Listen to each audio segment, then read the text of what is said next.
Hi, everybody. I don't know if you're in the right place or if I'm in the right place.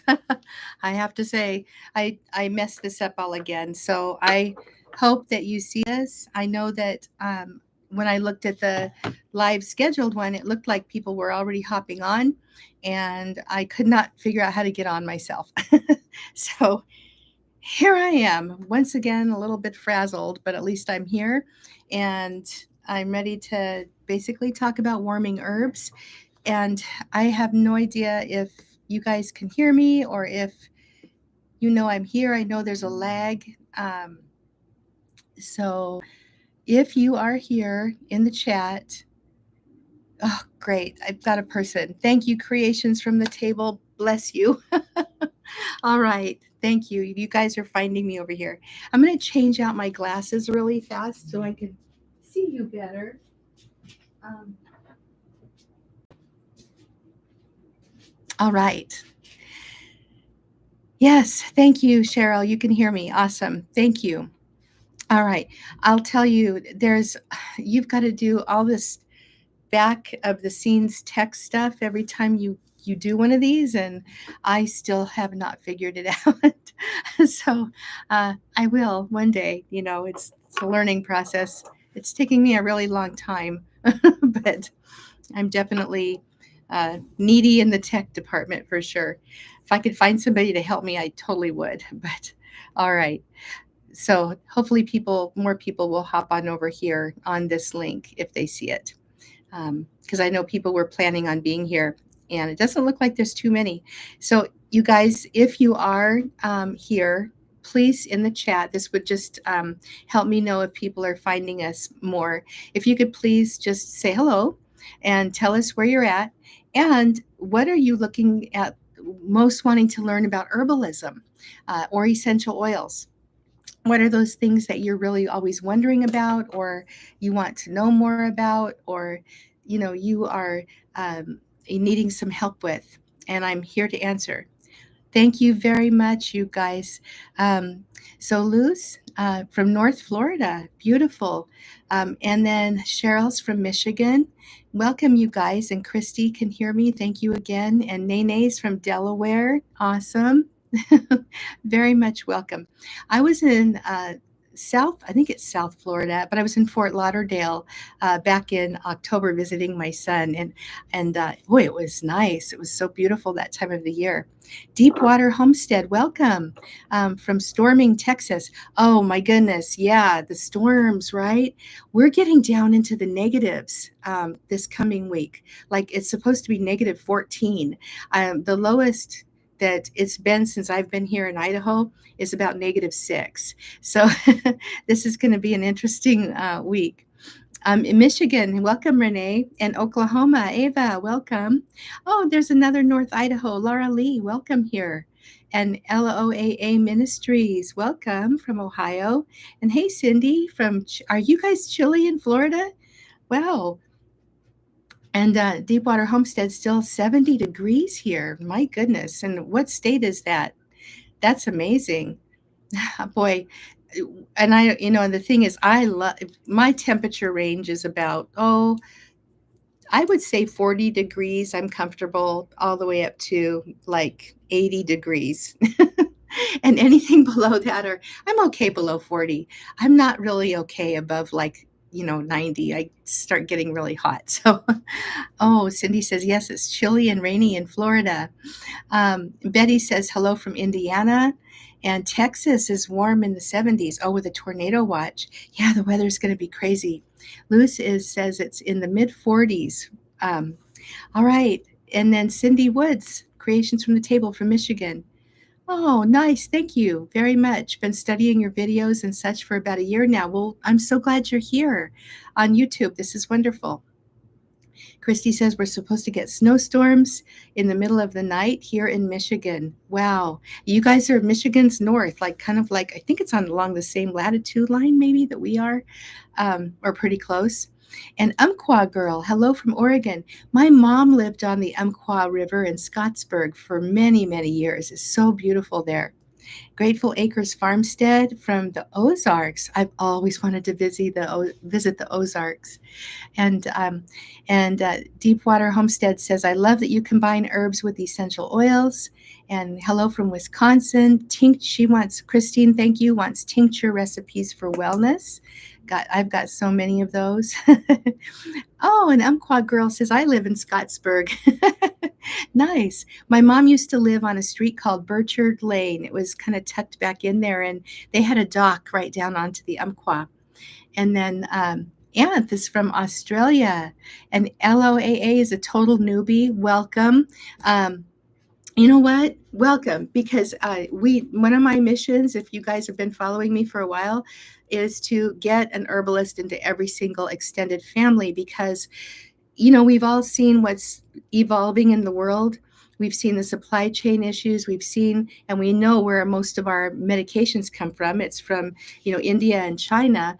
And, besides the fact that, allopathic medicine, which is really wonderful and serves a great purpose, if it's used correctly, is very wonderful for diagnostics and broken bones and surgeries and things like that. But honestly, when it comes to like common ailments and just staying well, a lot of times your herbs and your good food can just handle everything or most of it, right? And Jackie says, Happy New Year. Any contraindications about herbs when you take maintenance tinctures like reishi, turkey tail, rosemary, hawthorn? Then when you get sick, you take goldenrod, mullein for symptoms. Yeah, definitely. You definitely do need to know about contraindications for sure. Yep, and those are very good maintenance types of herbs that you listed there. Very perfect. Lindell and, oh, hey, Jessica. Hello from Indiana. It's definitely getting chillier, but I enjoy the different seasons. I love the seasons too. And Quad Girl says, I know it. Burchard Lane. Little League, Little Learning Farm. Welcome. I'm needing herbal suggestions for families with alpha thalassemia. I think that, if I recall, that is a genetic disorder that starts at very, very young, if I'm not mistaken. You might need to fill me in a little bit. And then Christine says, snowstorm coming to Wisconsin. Leanne says, hello from Pennsylvania. Shalom from Texas. Shalom, Rosa.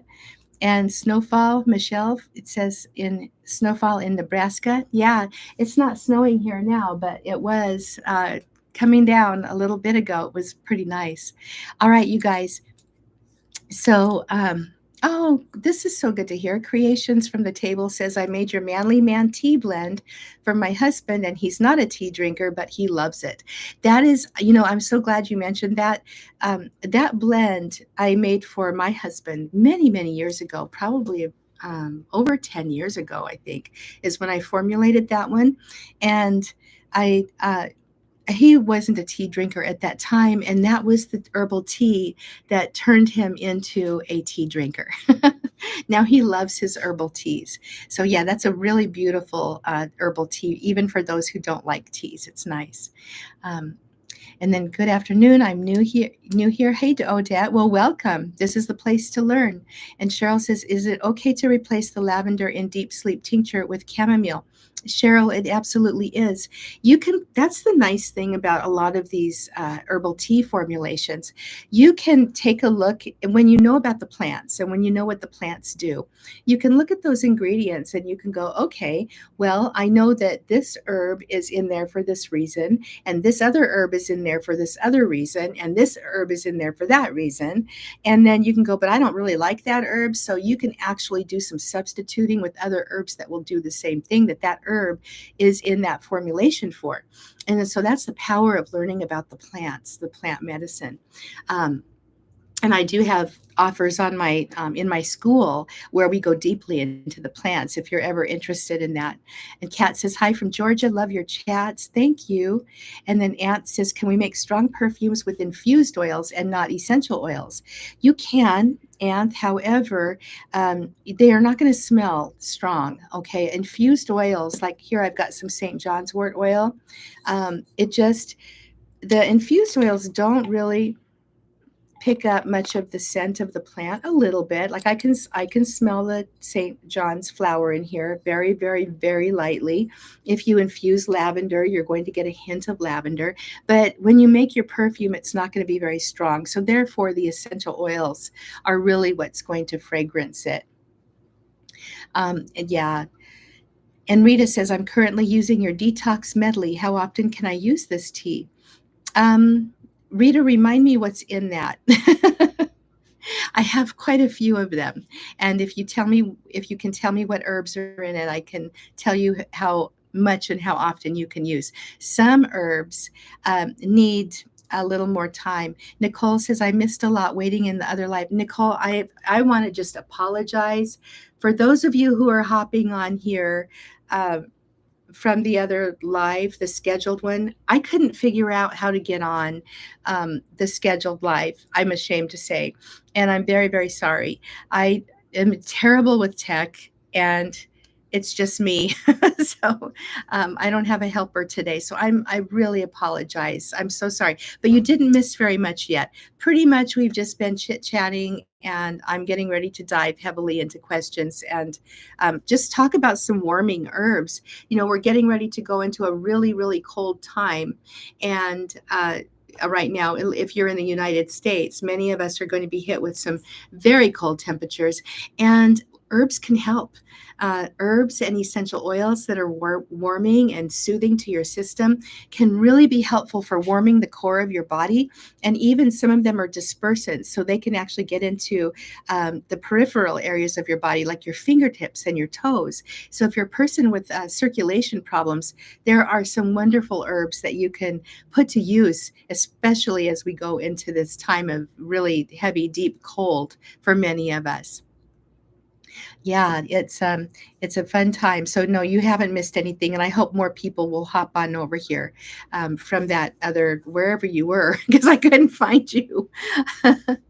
All right, let me catch a few of these questions, and then we'll dive into some warming herbs, and then we'll go back to questions, and I can hopefully scroll back up. And I need to get fancy. I know some of the YouTubers have that thing where you can put questions across the bottom. um, I hopefully will be able to hire somebody to help me with these videos eventually, if I can find someone around here. We're in a really small town. We'll see what I can do. I did talk to a lady yesterday. I met a new neighbor. She's interested in coming to work, so we'll see if maybe she can maybe handle some of this video helping stuff. Yes, sir. My husband's here. I put the right link in the description of the wrong live. In case somebody tries to get in over there, they're going to see it in the description. They're going to see it in the chat. So Okay. Over here. Thank you. All right. Well, hopefully people will find it. Shopping around for my replacement. My husband says, you're shopping around for my replacement, I hear. Well, no, I would never fire him. He's a wonderful man. All right, let me go back up and see if I missed any questions here. I know that I think it was Jackie mentioned contraindications. Let me talk about just really quickly a little bit about herbal safety. If you're on any kind of medications at all, you really need to be careful with your herbs and even your essential oils to an extent, because herb-drug interactions can be serious, and they're a real thing. You can definitely have some interactions. Some of the interactions might be good, like if you're using Hawthorn, for example, for your, to support your heart health, you might be able to decrease some of the medications you're on. And you must do that with the, oversight of your medical doctor, if that's the case. But yes, some herbs can actually make it so that you either use less of a prescription or even maybe get off of it altogether. Some herb-drug interactions are bad. They're actually negative, and they can get in the way of the medication doing what it's supposed to do and helping. So you need to be aware of what those are, and talking to your doctor is always a good idea. The unfortunate thing is many doctors don't know about herbs. So it's really nice if you do your own research and then you can take what you know into your doctor and say, hey, this herb does this and that. There is an interaction with this medication. What do you think? And I'll tell you, I love it when I hear from my students when they find a doctor that is open to herbal medicine in conjunction with their medications or maybe instead of their medications. What a great doctor. When your doctor says just get off the herbs, don't use herbs, to me that's kind of a big red flag because they obviously don't know enough to, know that herbs do work and they can support health beautifully. And some doctors are just not even willing to look into it, which is really a shame. So let me scroll down. I did answer Cheryl's question already. Let's see here. Thank you, Michelle. She says, nothing to be ashamed of, no guilt allowed. You know, as an older lady, I'm hitting 60 this week, actually. My birthday's coming up, and it's the big 60. I've been telling myself that I'm 60 now for almost a year, so I'm used to it. But, the whole thing with the technology when you're my age is that it's hard. I didn't grow up with it like, many younger people do. So, it's a little tricky and I get a little tired of apologizing all the time. Okay, Rita says that I'm assuming this is the detox medley, astragalus, orange peel, ginger, nettle root, burdock root, um, cardamom seeds, and dandelion root. Very nice blend, as I have to say so myself, since it's mine. No, but actually, it really is. So, Rita, this right here is one of those really beautiful herbal blends. You can drink that every single day and not have any issues at all. There are no herbs in there that would be on a one of those bases where you'd need to stop after several weeks or 2 or 3 weeks and then go back. Now, with that said, I always suggest that if you're drinking an herbal tea or taking a tincture on a daily basis, then at some point, a month or 2 months, whatever, if it's a safe one, then take a little break from it. Let your body, kind of rebalance and then start taking it again if you need it. You'll be able to tell. I was doing that for a long time with Mullen and marshmallow tincture. And what I discovered was that as it started supporting my respiratory system to the extent that so many issues healed up for me. It was crazy. What ended up happening was I didn't take it as often anymore. And I kind of just didn't need it. And then all of a sudden, my allergies came back one year and I started having to take it again. And it's kind of herbal medicine and essential oil use is kind of an ebb and flow sometime. Now, some herbs do need to be stopped after a certain period of time. Very, very drying herbs like golden seal, Oregon grapefruit, sage, if you're taking any of those on a daily basis, whether it's in an herbal tea or a tincture or whatever it is, you want to only take those very drying herbs for 2 to 3 weeks and then stop for a good week and then resume if you need to. But that's a definite hard stop and then maybe a start back up again, because the thing is you can really mess up your mucous membranes with those drying herbs. So that's an example. So you need to know about the plants that you're using. Okay, let's see here. um,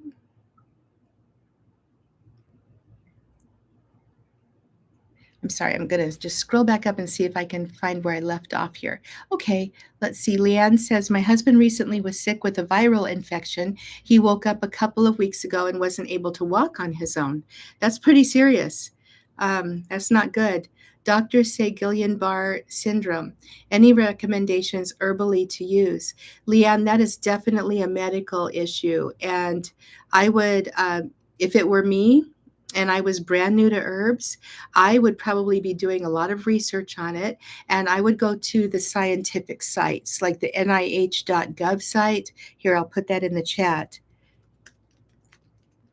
Okay, there's that one. I just put it in the chat for you. Google Scholar. Let me put that in. These are sites that all have really good clinically studied information about different medical issues like that. So here we are on social media, and I have to say this: I'm not a medical doctor, nor am I a veterinarian. I'm not an esthetician. I'm not anything. No, actually, I have a master's degree in educational administration, and I am a very, very experienced herbalist because I've been studying forever.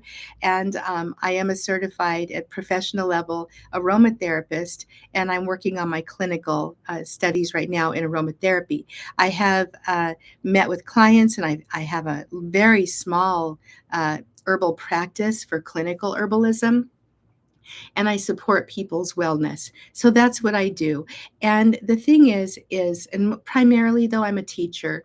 And so I would say this: if you have a medical issue, or if you have a health problem that you want to work on with herbs, you're going to need to study, you're going to need to do some research.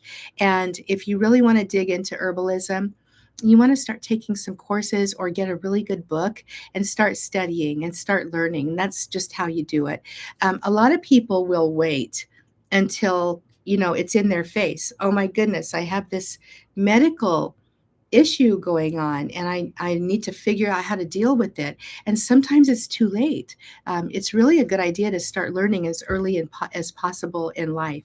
But if you're asking questions on social media, technically we're not allowed to answer at all if it's a medical issue.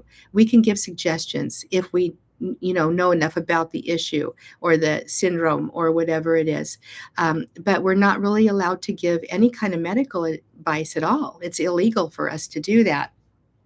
So we don't. That's why you'll get on these herbal sites on social media. And even I was listening to a doctor this morning who's a lymphatic expert, and she was talking about lymphatic issues. And she actually said, I can't give advice on here. Nothing I say is going to be relevant to you. You need to speak to your medical doctor. So even she, a doctor, was saying the same thing. So everybody wants to go and get an answer on social media or YouTube or Facebook, especially, is terrible. Please, please take it seriously. Take the herbalism knowledge very, very seriously. With that said, there are some wonderful antiviral herbs, and look into some, like do a Google search, herbal antivirals. Stephen Herod Buhner, where's my books over here? Herbal Antivirals. This is a wonderfully well-researched book, and he's got protocols for a number of different issues. So you might be able to find something there. Other than that, I would say if you want to join us in the Confident Herbalist tribe, we tend to dig into things like this non-medically, but we can go a lot deeper than we can go here. So let's see here. What is the best form of Hawthorn for treating high blood pressure?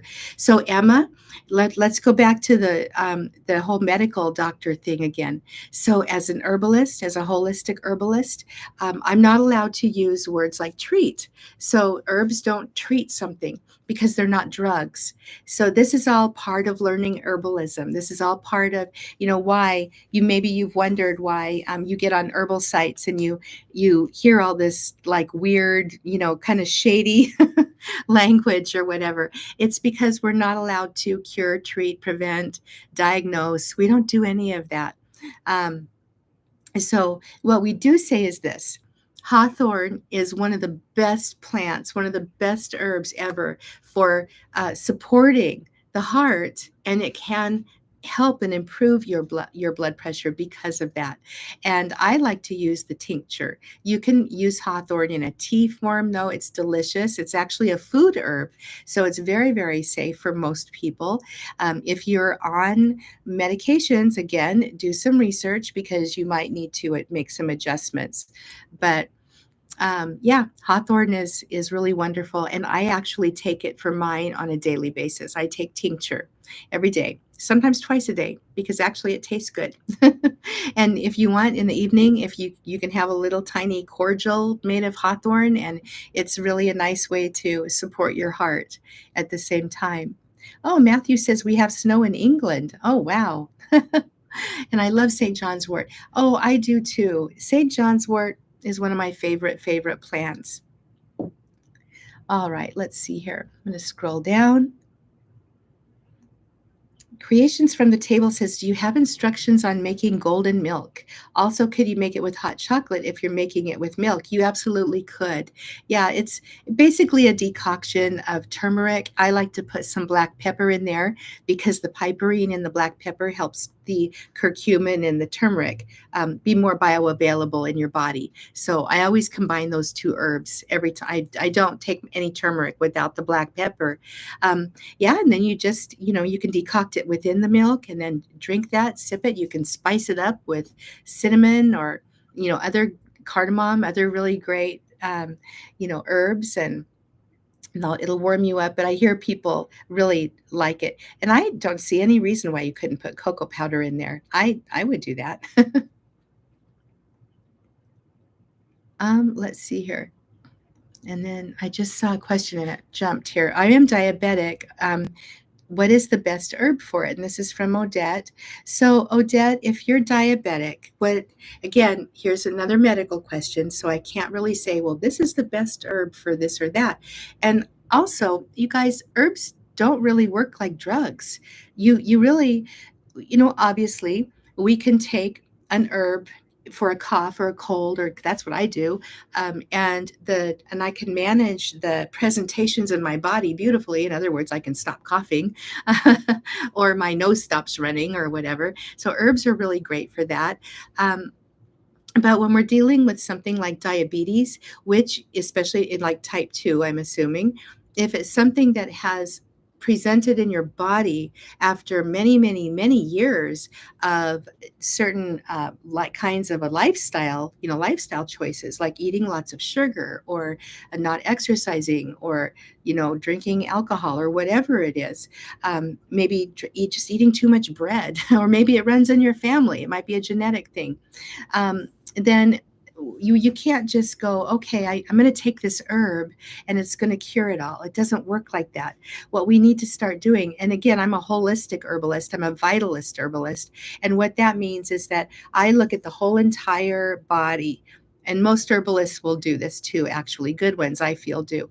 They look at your mind, they look at your spirit, they look at your emotions, and then they look at the physical body. And then presentations in the physical body are often tied to those other aspects of our being, as well as obviously lifestyle choices. So with dietary changes, that would be the first thing that I would suggest for diabetes.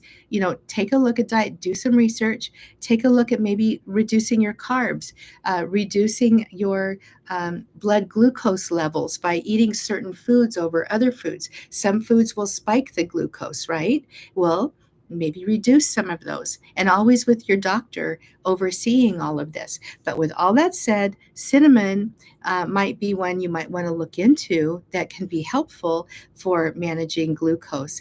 And there are a few others too. I believe astragalus is one of them. And so look into those blood sugar regulating herbs. That's kind of how I would search that out. But cinnamon generally is the first one that most people will turn to. Let's see here. Okay, Jackie says, what about herb to herb interactions? I really don't hear much about that. hmm Yeah, you can have herb to herb interactions. Absolutely. In fact, when I teach formulation in Ditch the Drugstore and also inside the Confident Herbalist Tribe, but when we talk about formulations, it's not like we're just like I have some yarrow here and some ginger and, other herbs. We don't just toss all these herbs together randomly, right? We're looking at, when we're talking formulating, we're looking at the active herbs, the supporting herbs, and the stimulating herbs. So if we're taking a number of herbs a day, like I should count up the number of herbs I take every day. It's quite a few. Then I have to be thinking about, all right, if I'm taking chamomile at a certain time of day, and I know that makes me tired, then I will potentially be taking rosemary at another time of day, which is stimulating to the mind, I'm probably not going to want to work with those together if I want to relax in the evening. However, if I am scattered and unfocused, the chamomile can actually help you focus, and the rosemary can spur your thinking. So you're going to be making choices all the time based on what the plants do. But yes, herbs can interact with each other, and they do. They synergize with each other. And if you have a nice formulation, it's actually very, very helpful. And if you don't, then it's not going to do anything. Except it could even kind of make you not feel too good. It's not going to it's not going to be as dangerous as two drugs interacting, generally speaking, unless you're using like low dose herbs, which can be rather toxic if you're not careful with those. And I don't suggest working with low dose herbs unless you know what you're doing. So here we go. Sherry says, can I add tinctures into infused oils to make salves? Sherry, you can add very small amounts, and it's best if you can try to find a way to emulsify them a little bit if you can. It's easier to do this in lotions than in salves. What'll happen with a salve if you've got too much tincture in it is, and I know this from experience because I wanted to try it one time years ago, but you will have um, your solid oil on top. The tincture will sink to the bottom, and eventually it'll start oozing up into the salve and come out on the top. It's not real pretty. So you can try that, but I would say go with a very, very small amount and it might be okay. But if you're going with a good deal of tincture, no, just go with it. Make another infused oil with that herb is the best thing to do. Let's see, what herbs would you consider for upper stomach bloating? So, when we're starting to wonder about a condition that we're having, then the first thing that you should start thinking about is okay, what's causing that? What's causing that thing, right? What's causing the bloating? Is it a food that you're eating? Is it a problem with your digestive tract somewhere? Is it the fact that maybe you've got an unhealthy or unbalanced microbiome? Is it maybe a candida overgrowth? There's a whole lot of reasons why you might have bloating in the upper belly. Um, Lots of reasons, actually. So, the first thing you want to do is try to figure out what's going on, what's causing it. And if you can dial that in, then you start working on that root cause. And that's what herbalists also try to do. Now, let's compare this to what happens when you go see a doctor. Usually you'll go in to see a doctor and you'll say, hey, I've got all this bloating in my upper stomach. What's going on? They don't have a lot of time to spend with you usually. They'll just give you a pill to take care of the bloating, right? It just goes away, hopefully. But you're not solving the actual problem. And that means that you're going to be dealing with having to take a drug over and over and over again for this problem until you figure out the root cause and take care of that root cause. So herbalism is all about, let's go to that root cause. Let's figure out what's going on here and work with the entire system and heal what's going on. Let's try to fix what's going on. And usually it's a slower process. But in the meantime, you can go ahead and take other herbs that are going to help with the symptomology of the bloating. And so you can absolutely drink some digestive teas, like teas that contain cardamom, teas that contain, um, oh gosh, ginger, peppermint, the spices. A lot of the spices are carminative herbs, which means they help with the digestive system. Fennel is amazing. You can also take essential oils and you can make massage oils for your stomach area or your abdomen and massage those in. They can be amazingly helpful. So there's a lot of things you can do, but what I would do is what I just said. Try to go to the root cause and figure out what's going on. Work with that naturally. At the same time, be using some nice herbs or essential oils like the ones I just mentioned for the actual problem so you feel better in the meantime. Okay? M says, my 63rd birthday is this month too. Happy birthday. Yeah. Michelle says, I'm blessed in that department of a very supportive medical crew. You are blessed if you have a supportive medical crew. And it does take time for your body to become in a place where changes can be possibly made. Consult doctors for any changes. Absolutely. Um, and I'm coming from a place where I could not find a doctor who would work with the herbs. And I actually did what I always tell people never to do. Don't do this. Don't do what I do. But do the right thing, which is to consult with a medical doctor. But I actually just went off everything cold turkey.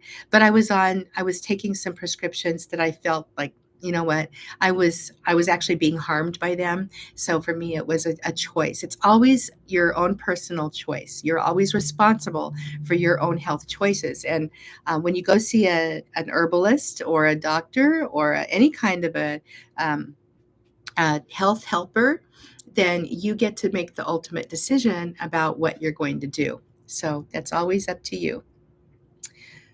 Let's see. Oh, Betty says, I'm thinking ahead to when it's time to start foraging and wondering if there is something herbal to repel ticks. Yes, there is lots of herbal things to repel ticks. One of the things you can do, and I don't know if you're going to like this or not, but eat garlic. Garlic, ticks hate garlic. So munch on a clove of garlic every single morning before you go out and go foraging. Rose geranium is a really helpful one. In fact, that's what I use on my dogs. I use a little bit of patchouli, rose geranium, and I just apply it right here at the nape of their neck and at their tail. They work for people too. If you want, you can get bands. Like I've got this bracelet on that's leather.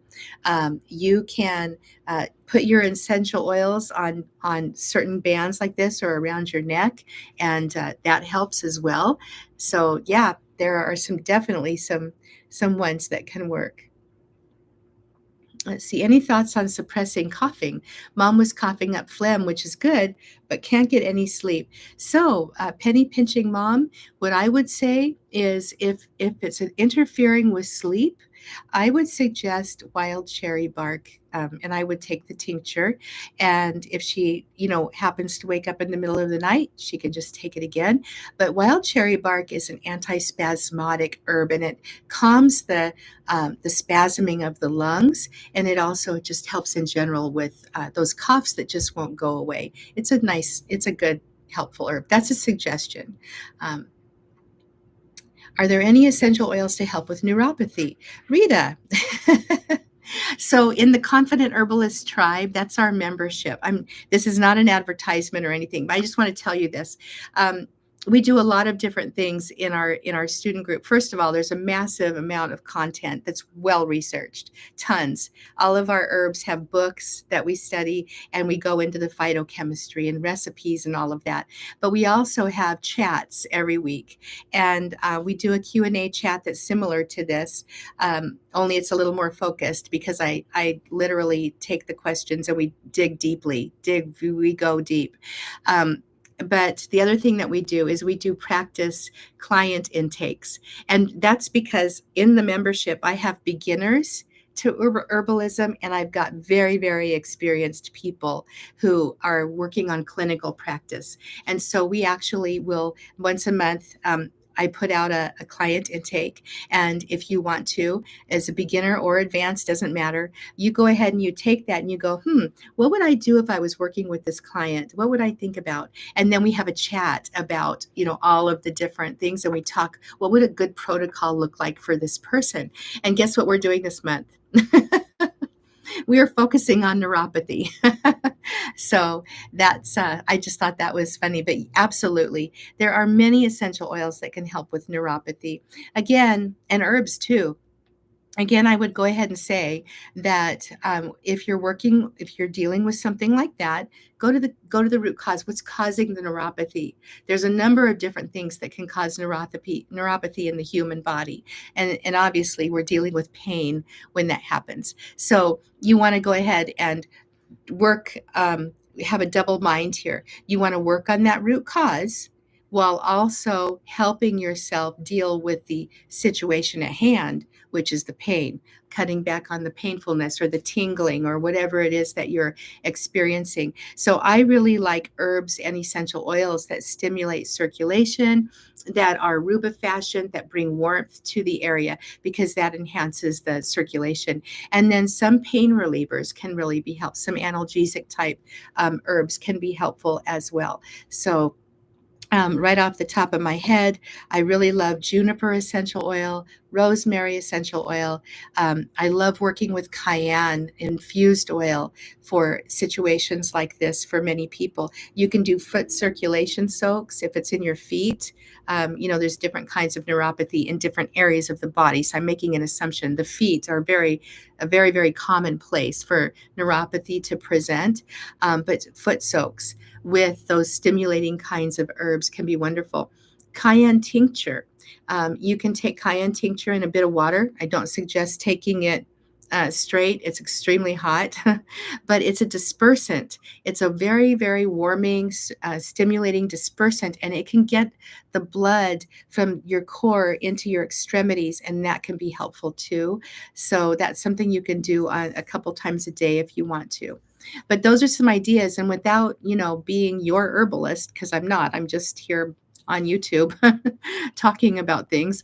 I can't really help any more than that. But find an herbalist, or come join our tribe, or to start learning herbalism so that you can take care of this. But it's very, very possible to definitely improve, or just find some relief from situations like that. I know I have carpal tunnel syndrome. And for years, I thought I was going to have surgery, and I was putting it off and putting it off. Now, carpal tunnel is caused by nerve, pressure on a nerve, from maybe a shoulder, or, someplace in the elbow all the way here. And then it starts affecting your hands, right? So, one year when I was going through, I think it was when I was going through my level 1 aromatherapy coursework, I decided to put together this blend for one of my clients I was working with, and she had amazing results. In her joints. It was a joint thing. And I thought, well, let me tweak that. And I added some nervous system supporting essential oils. And I used a carrier oil that was supportive of the nervous system. And I created a carpal tunnel blend. And wouldn't you know, within just like a couple of months, it was gone. And then it would get to the point where I would forget to use it. Because when you're in pain, you're using it often. I was using it several times a day initially, and then it got better and better, and I just stopped using it. And then a month later, here it's starting to come back, and I'm like thinking, wow, that's pretty cool. So now I just like keep this blend on hand, and I use it as needed. And if you want that recipe, that's actually on YouTube. I put that recipe in a video on YouTube. Let's see here. Deborah says, would you tincture hawthorn berries and or the leaf? So I tincture both. And you can tincture the flowers in the spring too, actually, and make a kind of a whole plant tincture. It's really beautiful. But the berries are the most medicinal part.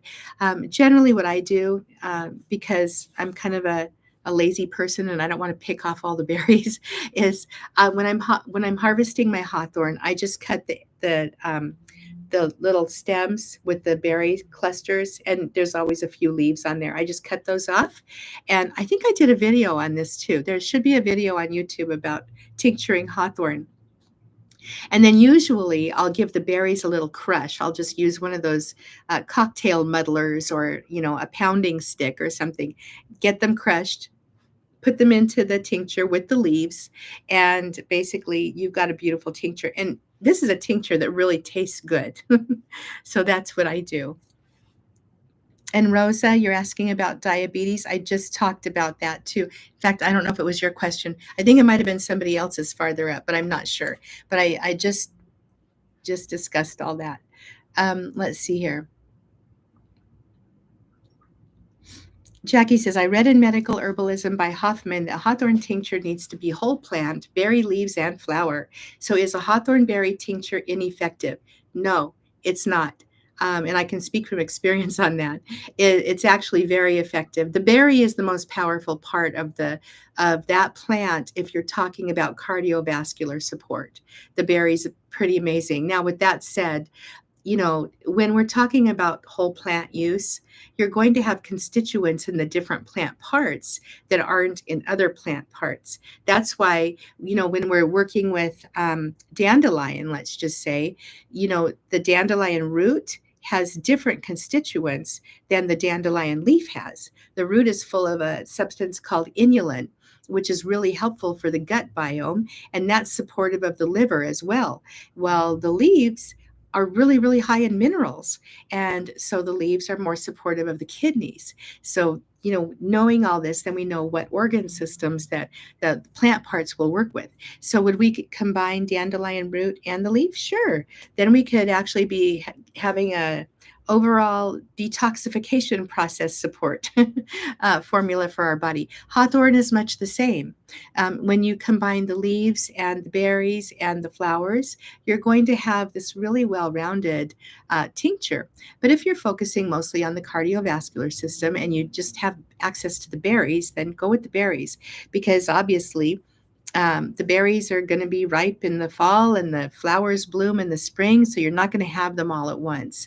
So if you want to work with the whole plant, you're going to have to start your flower tincture first and then go ahead and harvest your berries in the fall. And if you're going to do leaves too, I would take the spring leaves and the fall leaves. They're going to have different properties slightly. So let's see. And Michelle said, oh, thanks, Michelle. You will not regret joining the Ditch the Drugstore course and or the Confident Herbalist tribe. So much knowledge and experience and community. It's so true. Great friendships have been made in both of those courses. It's really a lot of fun. Oh, Jessica says, hey, Matt, is Matt here? If it's the Matt I'm thinking of, he's one of our students, and he's pretty knowledgeable, very, very knowledgeable, done some wonderful protocols, and made just done wonderful things for his family with herbs and essential oils. Let's see here. What's going on here? Oh, Matt says, I'm drinking Manly Man tea right now, and the cayenne was a great addition. Yes, because it stimulates the whole body. And in terms of men, we want good circulation so things work, right? Let's see. Deborah says, the sleep remedy saved me last night. Awesome. Until my smoke alarm started beeping at 5. Oh, I'm so sorry. Oh, no. Well, hopefully you got back to sleep. That's a terrible time to be reminded to change the batteries. Let's see here. Yes, Mullen tea is great for coughing. It sure is. Mullen is probably my very favorite respiratory herb for upper respiratory as well as lower respiratory. Mullen is one that you must have. And luckily, guess what? It grows everywhere. And guys, I just got to say this, especially if you're new here. God created the plants perfectly for us. He gave us what we need, and He put what we need everywhere we live. I don't care if you're in Michigan or if you're in Nevada or if you're in Idaho or Florida, you've got what you need at your fingertips. And it's just really amazing. When scientists start removing one little constituent from a plant, they're kind of forgetting the fact that you've got all these other chemicals in the plant that work together to make that plant work in our bodies. And willow bark is always the perfect example. There's many, many, many examples, but I love the example of willow bark. Willow bark contains salicin. And, salicin goes through two metabolic processes in our body to turn into acetyl methyl salicylate, which what happened with the Bayer company is they just took the methyl salicylate out and decided to, turn it into aspirin. And their first versions of aspirin were so painful for people to take. It hurt their stomachs so badly that people wouldn't take them because the stomach ache was worse than the pain they were experiencing in the first place. So again, and this is just a matter of all of those chemicals in the plant working together for the good of us. All right, let's see here. Oh, Deborah says, how to hydrate our chapped hands. The usual remedies are not cutting it. Deborah, I think this is on YouTube. I'm almost positive. I do have a dry hands remedy. Um, it's and people have told me it works really well for them. I really like it. And also, I just want to say, I just did a video on flower infused oils and a salve that you can make. So I have a video on YouTube for that too. And I actually have been using that on my heels. So, and my heels are, they get kind of bad this time of year. So if it works on heels, that should be really nice for your hands as well. Just rub it in a couple times a day. It smells really good, and it's been helping me a lot. So you can go ahead and check my channel, do some searches, but it should be there. Let's see. Yeah, Ark Wildman says try a good lye soap made with lard. Very good moisturizer. Lard is excellent. It really is. And also, I just want to say tallow. If you are on a homestead and you have animals or you're a hunter, I try to when we get a deer in the fall every year or an elk, I'm scooping up that fat because you can make really wonderful tallow from it, and then you've got an exceptionally moisturizing compound there. And you can make soap with it, like Ark Wildman said, or you can even use it in salves. Oh, creations from the table. This is wonderful to hear. Herbs and essential oils have helped support my body in remission after breast cancer. Awesome. And Christine says, what are good essential oils or herbs for joint pain? Christine, there are so many of them. And it just depends on, number one, again, what's the root cause, right? What's causing that joint pain? Is it RA, rheumatoid arthritis? Is it just regular arthritis? Is it maybe you smashed your hand? I mean, there's a number of different reasons for the joint pain. So I always suggest finding that out first. But in general, I can give you some generalities to look at here. Cayenne infused oil with ginger infused oil can be super helpful. Even just alone, adding some essential oils in that are pain relievers and analgesics can be helpful. And I really love black pepper and I love copaiba. That combination together is amazing. Both of those essential oils contain a chemical called B-caryophyllene, and that chemical is the same chemical that's in CBD. So it presents differently in these essential oils, but together they're just amazing. And then other essential oils to put in your cayenne infused oil and your ginger infused oil. So we're talking herbs and essential oils here, would be ginger, which is very warming and anti-inflammatory. You could add some, see, we mentioned already black pepper, copaiba, ginger. I really love the blue oils for joint pain, like German chamomile, blue tansy. Those are wonderful. The chemical that's active that works with the joint pain in those essential oils is chemazoline. Really, really helpful for joint pains and things like that.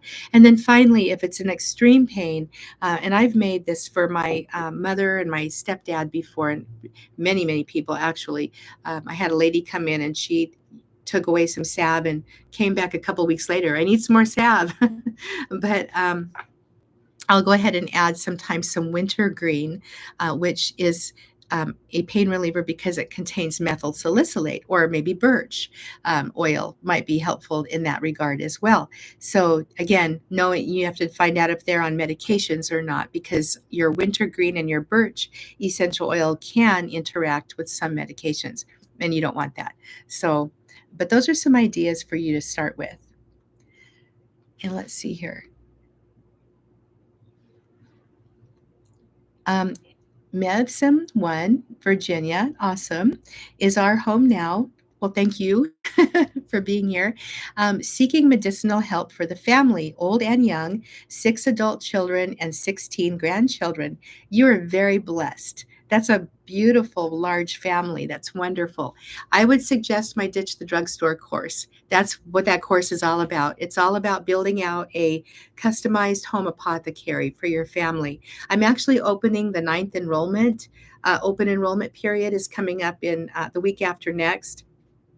This live is not about advertising that, but I just want to say that it's a wonderful course. And if you are wanting a non generic, and I want to focus on that, a non generic apothecary course that really teaches you family herbalism, it's a really great course to take because we focus on your family. Your family is the focus. Many of these apothecary courses or these herbalism courses, they're very generic. The formulas are generic, and what we do is we actually dig in. And if you need help with formulations or adjusting things for your family, or if you have specific issues, then we go ahead and work with those. It's mainly for common ailments. This is not a heavy duty deep dive like level 3 clinical herbalism or anything like that, but it's a really great herbalism course to get your apothecary going. And we're starting up another round. So, you're welcome to join us. Go to healingharvesthomestead.com and then you'll see courses at the top. You'll be able to see where to go to look at it. Let's see here. Any suggestions for washing hair naturally without soap? Yeah, so soap nuts might be helpful. A lot of people will use those. The herbs that contain saponins, that's the chemical in those herbs that causes foaming.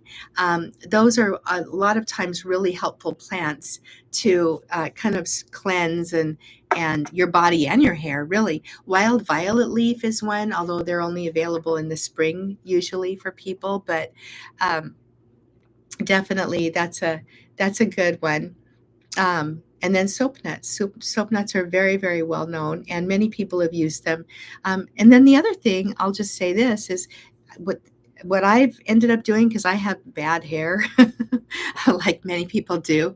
Yeah, my hair has been the bane of my existence for a long time. But anyway, and I'm not complaining because I'm very happy to have hair.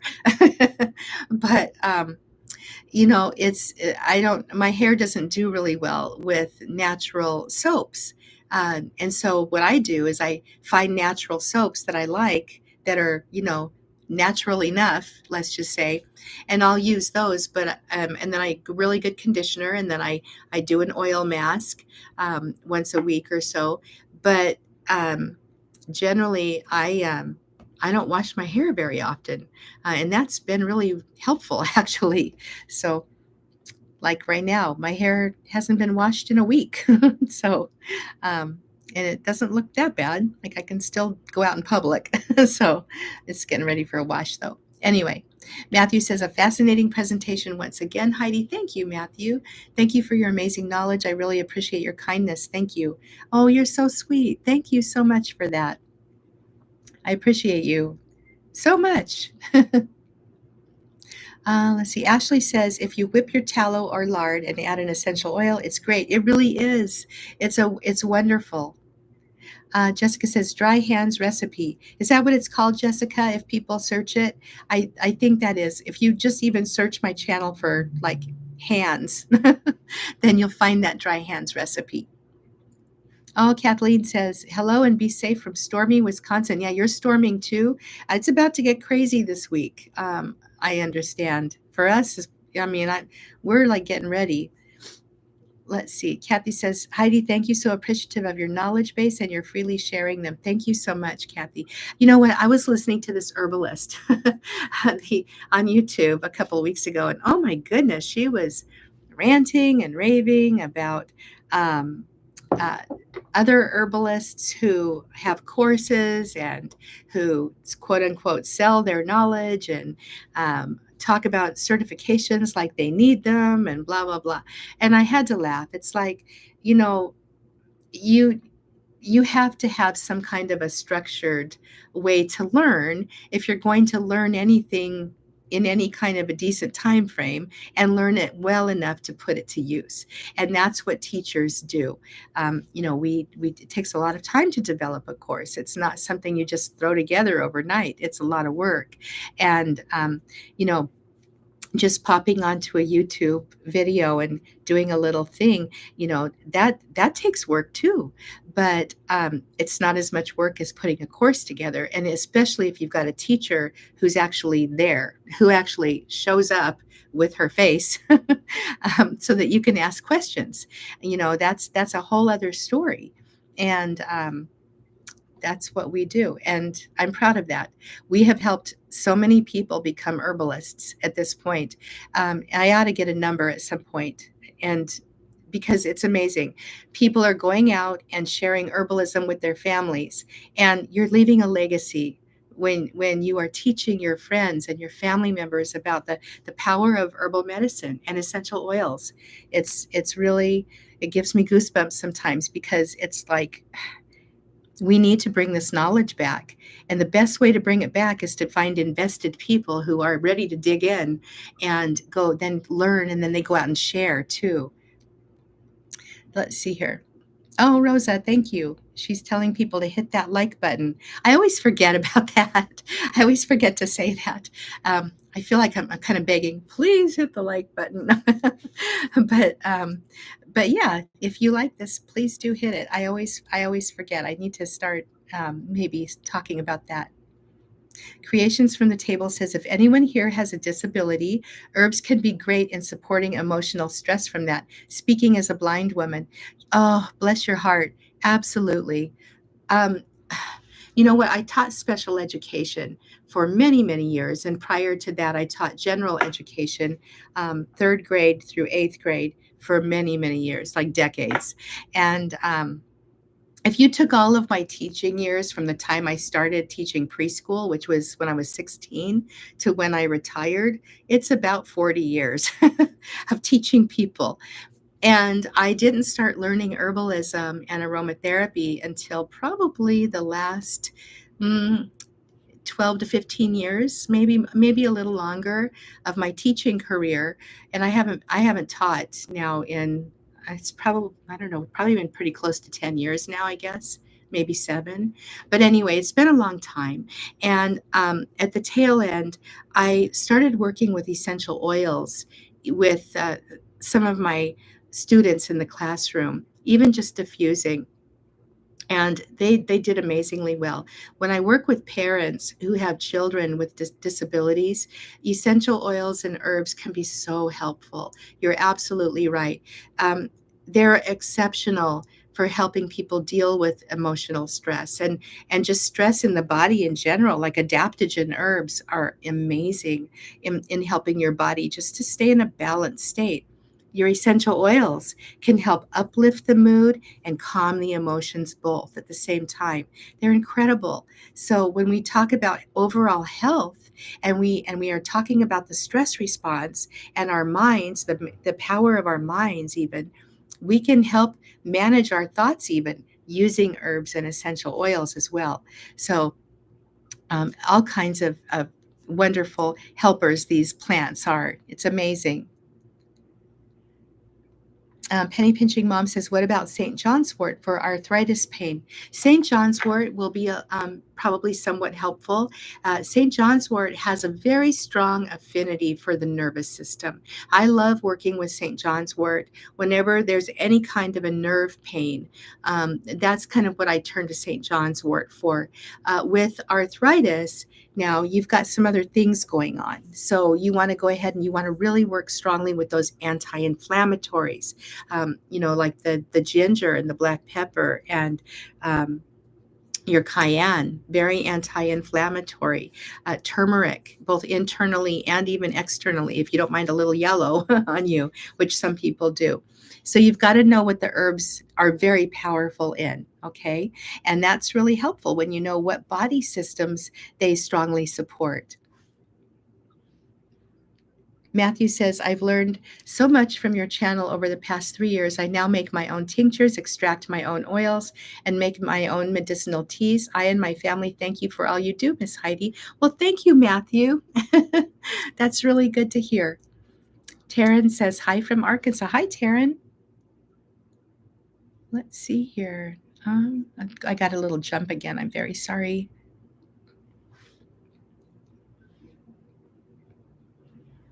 Kathy says, is there a particular ginseng we should be using? It depends on what you're using it for, Kathy. If you're using it for, if you want more energy, I like the red ginseng. Okay, that the Latin name escapes me right now. I can't remember if it's Panax or um, trying to think of it here. um, but look for red ginseng. They do sell it at Star West Botanicals. Stacy says, which of your courses would you recommend for licensed nurse practitioners who desire to incorporate herbal knowledge in their clinical practices?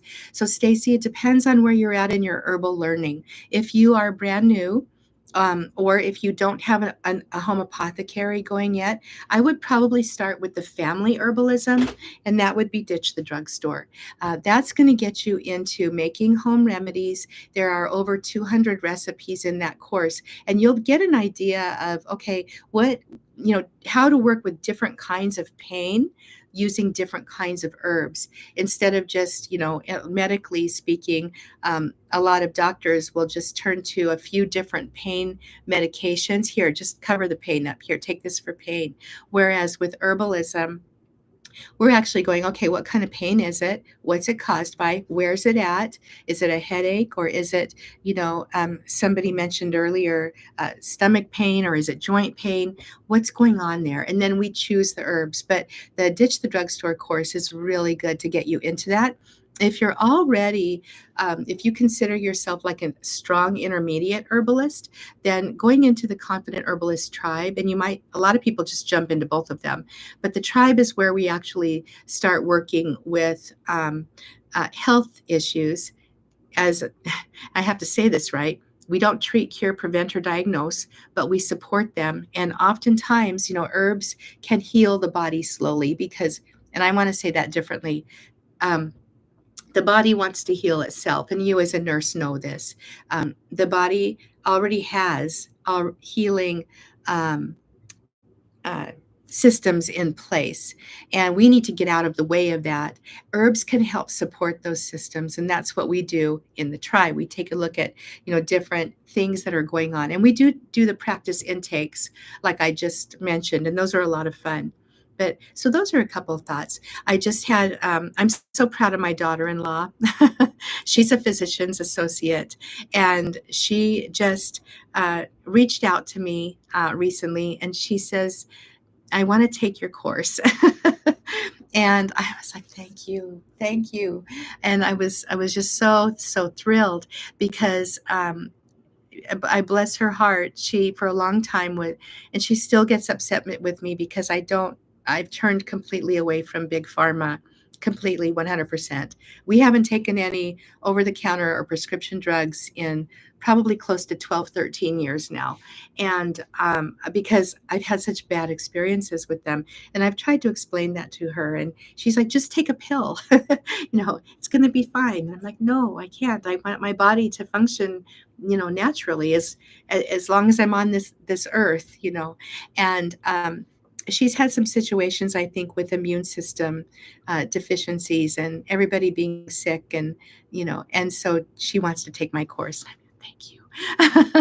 So, there's some really good things that are going to come out of this for her. I know. Okay, I'm sorry. Does lard smell like the meat it's from? Yes, Mrs. U, it sure can.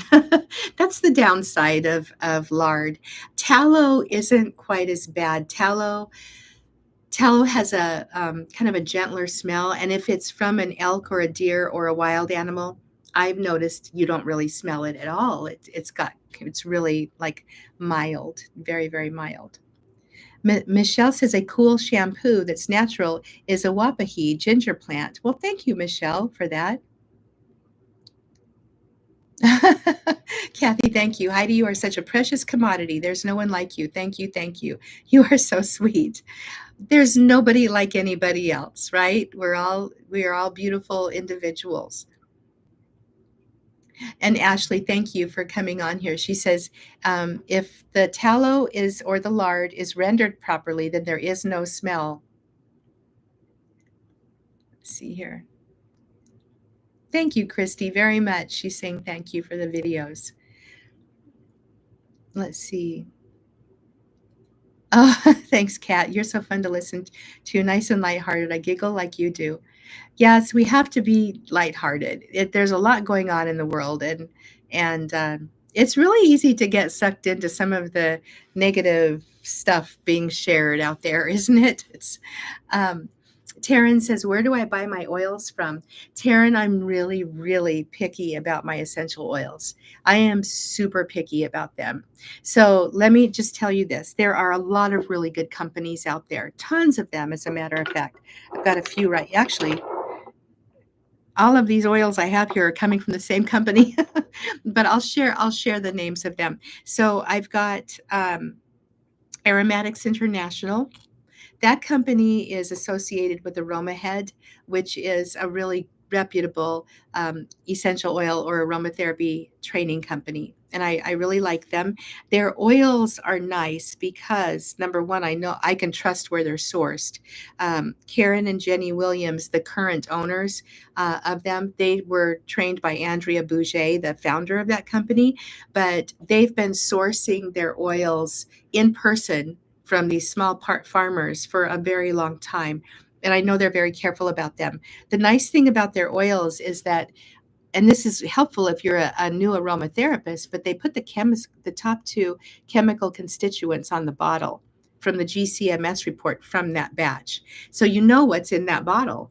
And if you are familiar with essential oil chemistry, which you will be if you go through like a level 2, and you'll get a little bit of it in the level 1 certification program, then you can start making some really wise decisions about what essential oils to use and when. But I like Aromatics International.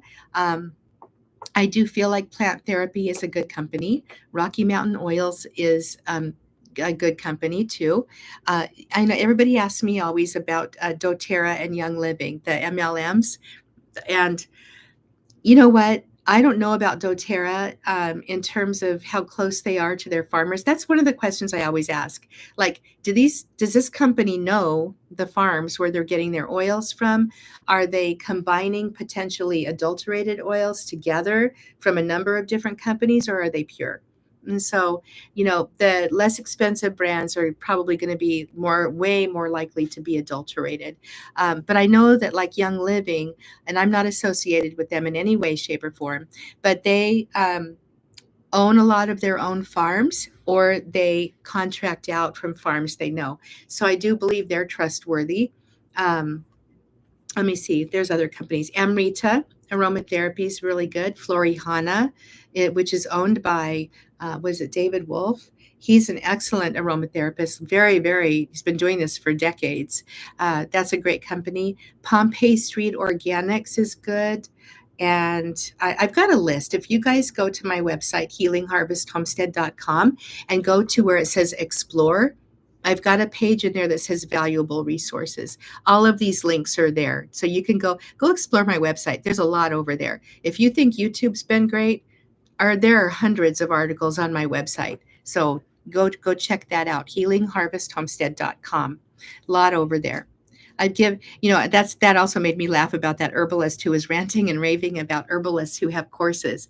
Um, you know, I've put out a lot of free information for years, hundreds of articles, hundreds of videos. So it's all here. Take it. I want people to learn this stuff, but it's faster if you take a course. It's also a lot more fun. All righty. Cheyenne says, what herbs help with detox? So Cheyenne, I actually did a video on this recently, and we talked about the detoxification processes of the body. So if you if you're in my YouTube channel, do a little search on detox, or burdock. If you search burdock, it'll definitely come up. But I talk about different herbs for detoxification. Now, I want to just say here, herbs support the body's natural detoxification process. Our body is already set up to detoxify itself. Okay, we have our lungs detoxify us, our livers detoxify us, our kidneys detoxify us, our skin detoxifies us. We have all of these systems in place. Our lymphatic system is our sewage system, really, of our bodies. It detoxifies us. So if we are working with herbs, we want to work with herbs that support these systems. And we also want to get rid of the toxins that we're putting into our bodies as well. So please look for that video. I really went into that. And then if you do take a course, we talk a lot about, supporting the body systems. Let's see here. Oh, yes. Are there any essential oils that are good for ADHD? Absolutely. Yes. In fact, when I was working with children or their parents, and they would ask, what do I do? My child won't do their homework. One of the herbs I really love to turn to first is chamomile. Chamomile is very gentle, and it does two things. It actually helps to calm the mind, and it just kind of calms the stress response. When as a teacher, a former school teacher, when a child has a focus problem or a concentration problem, they're under a lot of stress because they want to focus. It's not like they don't want to focus, they don't want to try. It's that they can't. And because of what's going on with their brains. And I've worked with a lot of actually emotionally disturbed kids as well when I was teaching special needs children. Same thing. You've got to find ways to calm the emotions while not shutting down the thinking process. And so chamomile is helpful. And again, this is a situation where you would want to work with, like, I can give general suggestions, but unless I'm working with a specific child, what I do for one child, I may or may not do for another child, just depending on what that child needs, right? So I would be asking questions about, or even what maybe observe the child in the classroom setting as to what's going on, or even just at home. If you give the child a task, how does the child behave? And ADHD, usually if you've got the H in there, there's some hyperactivity going on. I want to mention really quickly that as a mother of three boys and as a longtime school teacher, I personally think that little boys are mistreated in the modern school system. Boys are boys. Boys are active. They have a different kind of brain function than little girls do. And I don't think that little boys are treated very well. They need to get out and run around. They need to get out their energy in the ways that little boys get out energy. And little girls are, generally speaking, calmer. They have a different kind of makeup. They're usually people pleasers, more likely to be anyway. And boys are action Jackson, right? So again, if you're choosing essential oils for these different kinds of children's needs, you're going to make different choices. But just in general, chamomile is one of the first ones I turn to. Lemon balm is wonderful for kids. I really love lemon balm. And then if there's a focus issue and hyperactivity is not really involved very much, or you don't think that that's contributing to the focus issue, because you can be hyper, you can be like jiggling all around and be, able to think and focus. So it's not always just, the hyperactivity part. A lot of times it's, can you actually like take your brain and focus on something for a few minutes? I like peppermint or rosemary, probably even more rosemary. Peppermint you don't want to use with kids under the age of 10 close to the nose. You can diffuse it in the room, and that would be fine. But peppermint it's one of those oils, and rosemary too specifically helps cognition. In fact, I did a video on nootropic herbs, and you can do a search for that on my channel too, or brain herbs. Those would be really helpful for you to look into as well. But yes, there are quite a few essential oils that I would choose to use for that. Let's see here. Luce says, we're getting ready for bad weather tonight, also here in North Florida, expecting a storm to come in with 45 to 50 miles per hour winds. Stay safe. Yeah, buckle down there. That's us too. We're expecting some high winds. It's funny because here in North Idaho, where I'm at, a 50-mile-an-hour wind is really like a big deal. But we're coming from when we were living off grid in southern Nevada, we were living up in the mountains in the Mojave Desert, and we had hurricane blast winds fairly often. In fact, I clocked one gust at 113 miles per hour one time. I was like, whoa. And we did not go outside. It was crazy times with those winds. But please be safe out there, you guys. Let's see.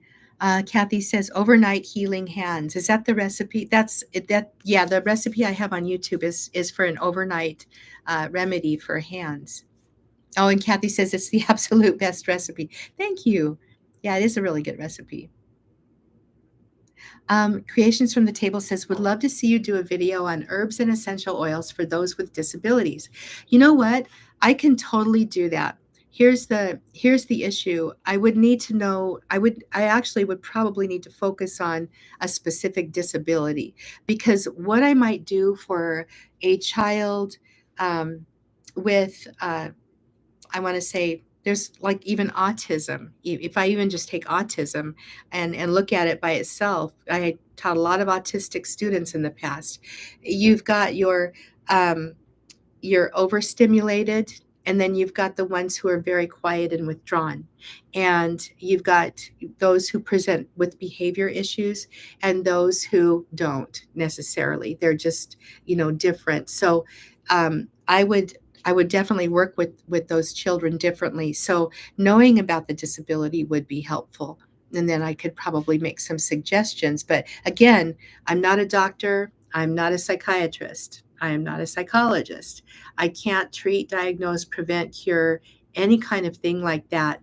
But I can, for educational purposes, provide suggestions for like places to start. And that's what I can do as a teaching herbalist. Let's see here.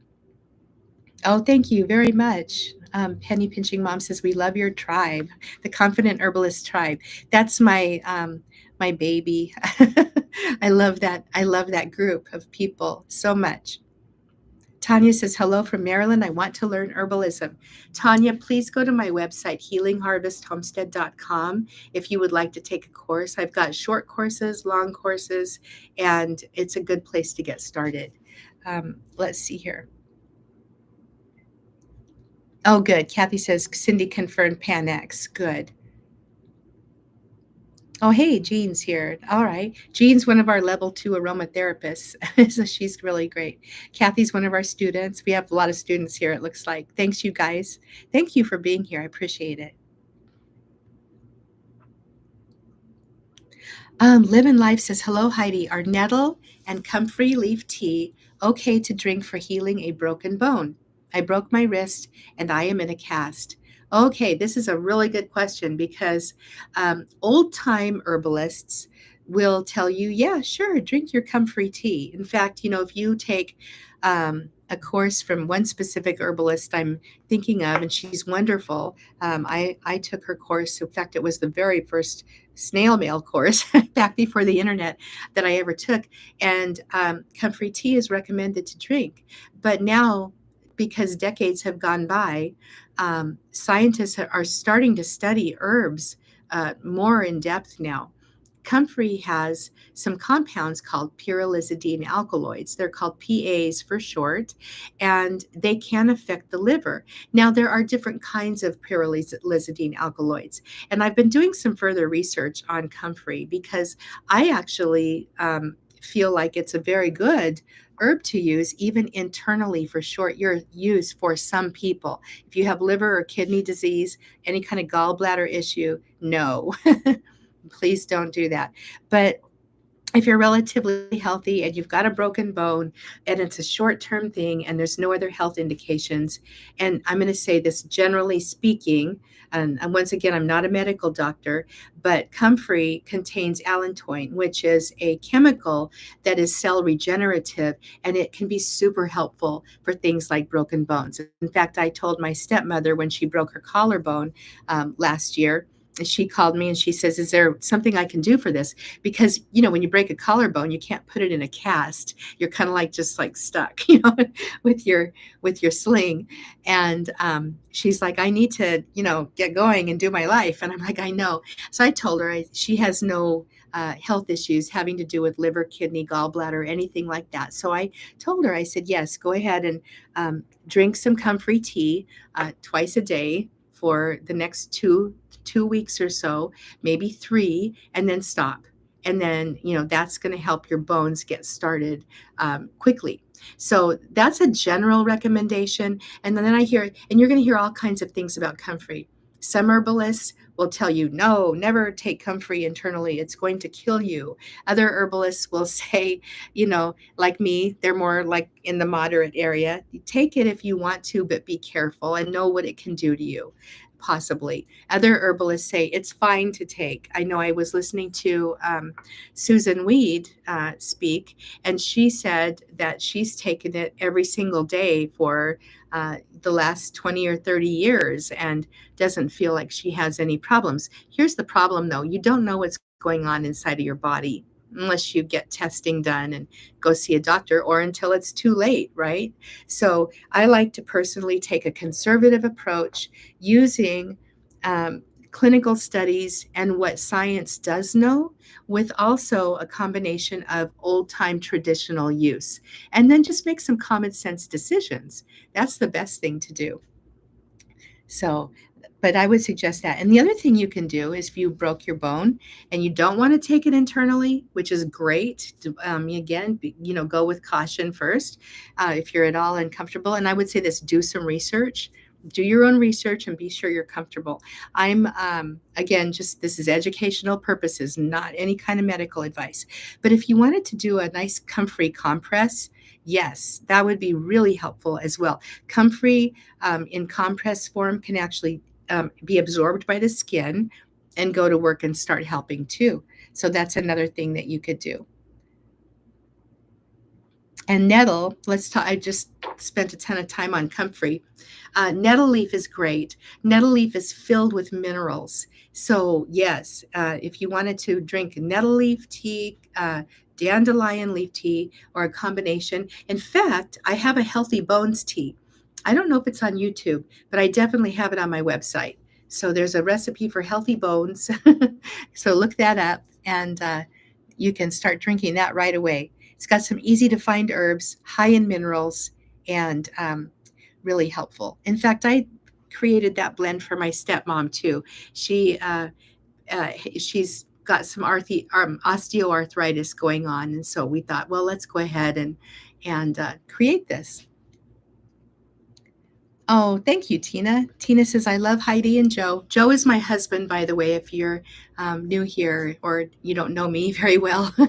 He handles the back end stuff, and I handle the front end stuff. And Tina actually does a lot of our research. She's amazing. Um, so yeah, we're developing a team. So this is a lot of fun. Anyway, Tina says, "Some of the best people to work with. I spent a lot of time, a long time researching schools before settling on theirs. One of the best decisions I ever made, in the tribe is an awesome community." Thank you, Tina. That was so sweet. I'm very proud of our school. I care more than most people, I think. I show up, and I know when I was learning, and I'm still learning, by the way, I'm still in courses. I'm constantly taking courses from other people and learning. But when I was first starting to learn herbalism, I was so frustrated.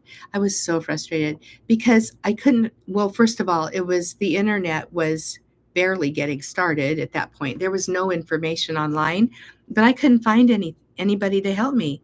I could not find an herbalist in Las Vegas, Nevada, where I lived at that time. There just wasn't anybody around doing it, and It was really hard. So I decided when I started the school, I started the website Healing Harvest Homestead long before the school. I didn't even know this would turn into a school, but I decided that I was going to be a person who would actually be there to answer questions. So that's what I try to do as much as I possibly can. And it's a lot of work, but I decided I didn't want to be a person who just creates a course and puts it out there. I mean, a big course and a little courses, that's a different thing.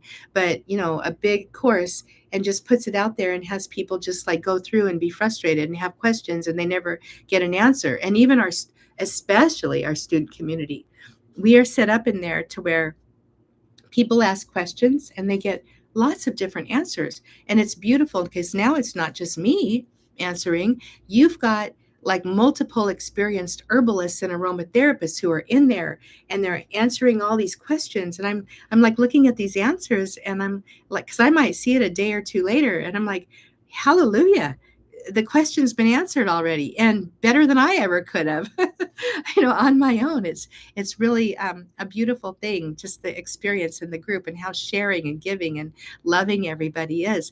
In fact, I have people who are taking courses, herbal courses in other schools, and they write to me and they say, because they're friends of mine, some of them. I asked this question in the student group over there, and it's just a dead group. There's no engagement. Nobody even answered my questions, and I just kind of like laughed because honestly, a lot of the schools they just say, "Oh, we have a student community," and just to check off a box. And it's not active. If a student group is not active, it's not engaged, the teacher's not there, and there's not multiple people helping out, it's not going to work. So, and as a school teacher, I kind of like figured that out a long time ago. You have to have a community. And when I taught school, my classrooms were always communities. We had a lot of fun. Deborah says, I thought I'd seen that chapped hands remedy, but I couldn't recall where. Yeah, Deborah, it's on my YouTube channel. Let's see here. Oh my goodness. Okay, guys, it's already 3:34. We've been going for like an hour and a half. I think I'm going to answer just a couple more questions, and then I've got to hop off. I promised my mom I'd be up the road here, so let's see here. Question. Michelle says, my nephew is a high functioning autistic person. Essential oils have helped him tremendously. He tells his friends that his auntie is the real deal. Essential oils are just so incredible. So incredible. Anne says, what are my thoughts on moringa leaf? It's really exceptional. It's a wonderful nutritive. And I would suggest, doing some more research on it, but you can take it every day. A lot of people really love it. Let's see here. Oh, thank you, Shelvia. She says, hi, Heidi. I joined the tribe a couple of months ago, and she hasn't had much time to be on the website due to work, but have already learned a lot. The tribe is very, very rich. Very rich. Definitely. Let's see here.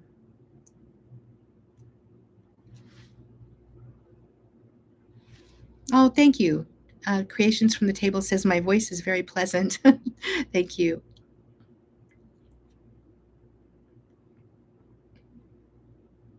Oh, thanks, you guys. Shelvia says, I also wanted to let you know that I made the comfrey salve for someone who has rheumatoid arthritis, and it's really helping. It does. It's so wonderful for the bones and the tissues in general. And Shelvia says, he asked where I bought it and was surprised to find that I made it. You know what? I cannot tell you. I love hearing this because when you guys start making your own remedies and you give them to your family or your friends and they work, there, that just feels so good. It just feels so good when you hear from like your pregnant daughter-in-law that the belly balm you made for them is the best thing that they've ever experienced. Wow. And I wish that for everybody. It's such a good feeling. Such a good feeling. Oh, thanks, Renee. Heidi, I just love the way you teach, and I'm so happy that I found you. You have such a kind, soothing voice. Your former students were very lucky to have you for their teacher, as I am. Thank you. I had a lot of time, a great time teaching elementary and middle school. We had so much fun.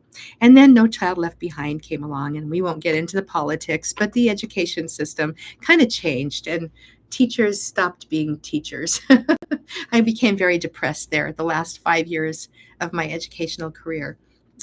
But now I'm teaching this way, so it's all good. I love teaching. Lisa says, I couldn't agree more. People love my handmade soap and let me know it. Awesome. All right, you guys, I'm going to hop off. I guess I know I probably missed a lot of questions. I'm going to apologize for that. I can't catch everything. But go ahead and if you hopped on here late, you can rewatch the live. We talked about a lot of different herbal things. I actually came on here today to talk about warming essential oils and warming herbs, and it's been so long. I think I'd better go because people are going to just not show up anymore, or they won't watch the whole thing. And YouTube does this, like they go by percentages. If somebody watches a video all the way through, hallelujah, that actually helps the channel. If they only watch like a minute and they hop off, that hurts the channel.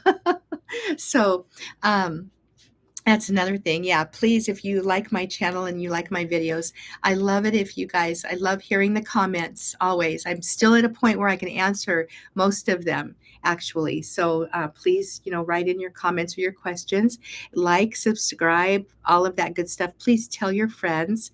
I feel like, you know, the censorship thing seems to have calmed down a little bit, at least on YouTube, now that they've got some new rules in place. But the possibility of things coming down the pike and going away is really strong. Also, another problem that's recently been starting to come up is AI, artificial intelligence. A lot of people are creating content now, including herbalism content, using artificial intelligence. And I've actually come across things where the information's wrong. And I've even played with it with Chat GPT and some of these other programs. And I'll ask a question like, what's a great herb to support, blah, blah, blah. And I'll get this long thing up and I'm reading through it. I'm like, oh, this is not right. Oh my goodness. And it's very scary. So please be sure you're learning from a real person. Please be sure if you go to a website that it's being written by a real human being, hopefully with real herbalism experience and not just a researcher. So I would just say that. All right, you guys. I'm going to blabber on for another 10 minutes. No, I'm just kidding. All right, I love you guys. I'm going to go ahead and sign off, and you have a super good week. This is what, Monday? I am opening Ditch the Drugstore.